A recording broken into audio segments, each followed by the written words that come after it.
sebelum kita ingin mendapatkan atau menerima sesuatu dari Tuhan, ya, kita harus selalu tanya alasannya mengapa Tuhan akan memberikan itu kepada kita. Saya ulangi lagi, sebelum kita menerima apapun juga dari Tuhan. Nah, seringkali dalam kehidupan kita hanya minta berkat, pertolongan, minta mukjizat. Tidak salah, saudara. Tapi kalau kita tidak tahu atau belum tahu tujuan Tuhan memberikan apa yang kita minta, maka pasti kita akan jadi orang yang selalu menuntut, selalu memaksa Tuhan untuk mengerjakan apa saja sesuai kehendak kita. Ya, kita akan buka dulu 1 Yohanes 5 ayat 14.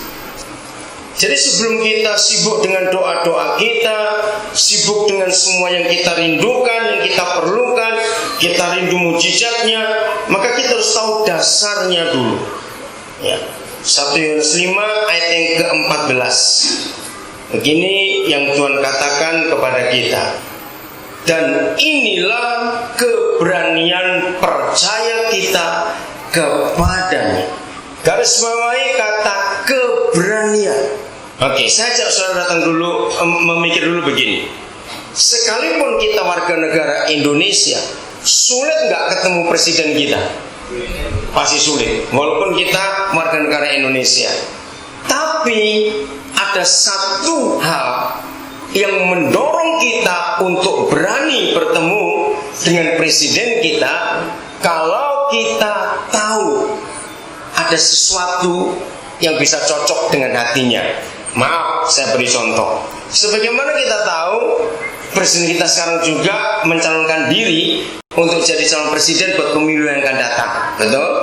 Nah, hari-hari ini kita lihat caleg-caleg juga, calon-calon anggota DPR pun sedang sibuk cari dana kiri kanan karena mereka perlu uang untuk iklan, untuk macam-macam itu.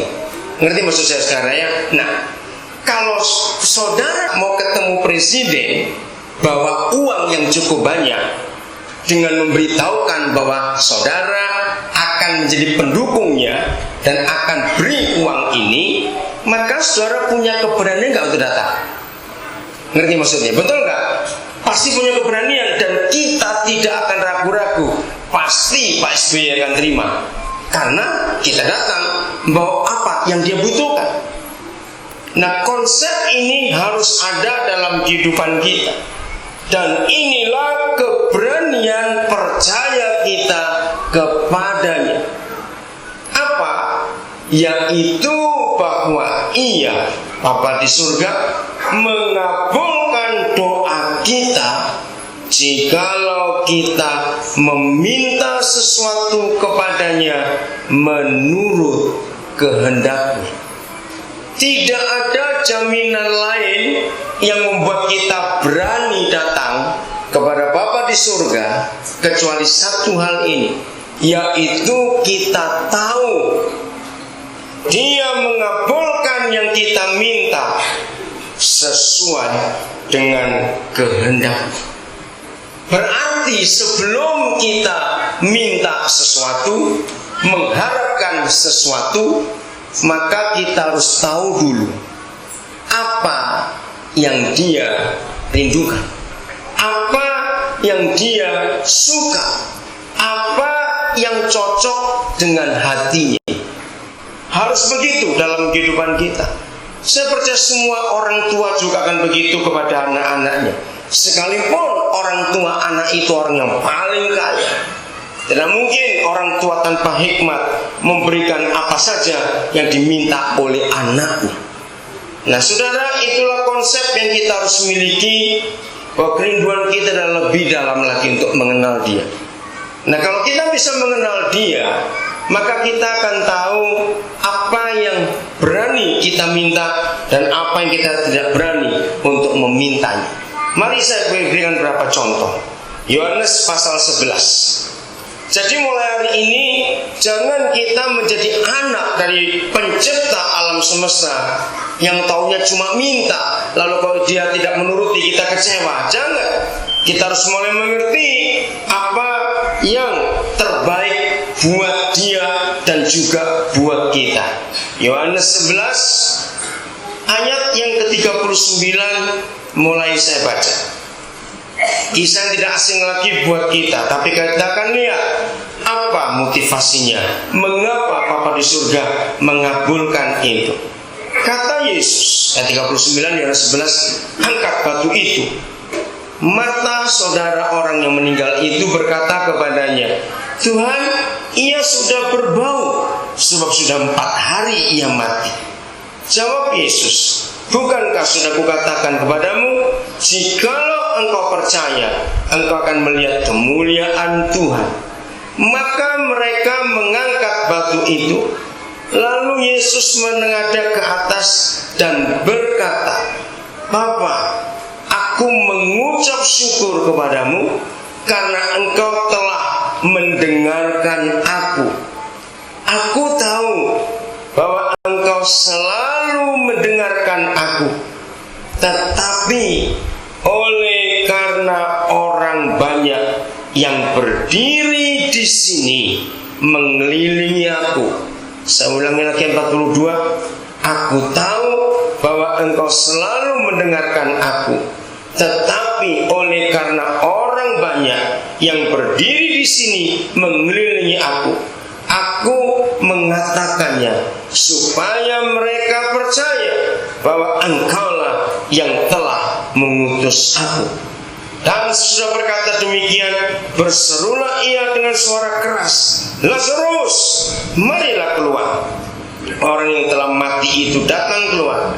Kaki dan tangannya masih terikat dengan kain kapan, dan mukanya tertutup dengan kain peluh. Kata Yesus kepada mereka, bukalah kain-kain itu dan biarkan ia pergi.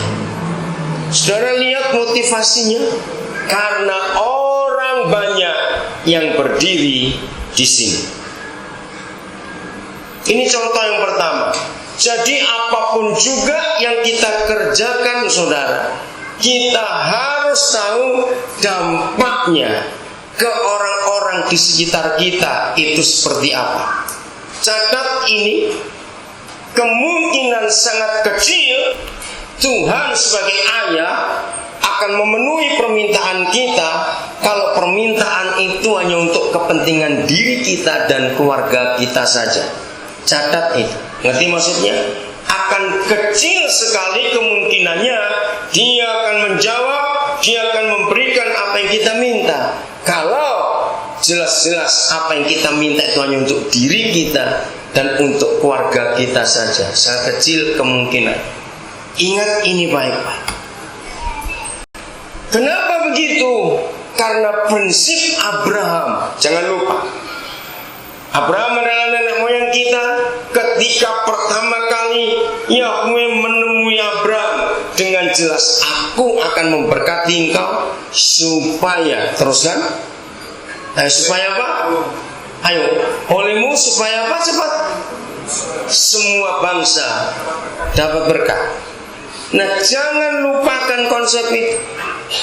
Apa saja yang kita buat, yang kita minta, yang kita cari, yang kita rindukan, Papa selalu punya konsep dampaknya harus kepada orang banyak. Mungkin saya bertanya gini, tapi saya ketemu ada orang yang jahat, ada orang gak kenal Tuhan, tapi kaya luar biasa. Ukurannya bukan soal materinya. Salah kalau kita mengukur materinya. Kalau kita baca kitab Pengkhotbah pasal 5, saya dapat untuk tangan itu, ditunjukkan ada orang-orang yang tidak kenal Tuhan bisa kaya raya, tetapi tidak punya satu hal yang hanya Tuhan bisa memberikan, yaitu kuasa untuk menikmatinya. Jangan lupakan hal itu, saudara. Jadi kekayaan seseorang tidak menjamin dia itu berkat Tuhan atau tidak. Karena ada satu yang tidak dimiliki oleh siapapun juga kecuali kita yang percaya pada Tuhan Yesus, yaitu punya kuasa untuk menikmatinya. Kita tahu ada banyak orang kaya tidak bisa menikmati hidup ini. Betul, karena banyak masalah, sakit, penyakit, dan sebagainya.